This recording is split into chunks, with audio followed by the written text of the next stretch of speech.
indawo mina Ntongeka. Awenzi njani? Vele busho siphilo uyahlanya ekhanda lakho wena. Cha. Angihlanye. Sangweni sikuphi isidingo sokuthi ngiye lapha yana.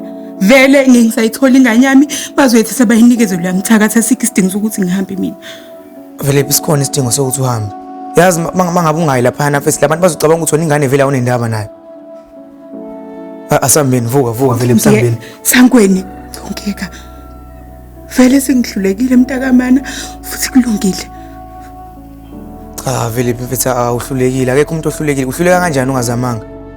Asambeni ngiyacela yazi ithuba lakho lokugcina leli fesi lokuthi ukhombise labantu ukuthi ingane kumele ibuye ize kuwena. Bayeke yonke lento abayenza vuka sambeni. Hawu Sangweni ena. Cela ungiyeka ngiyacela.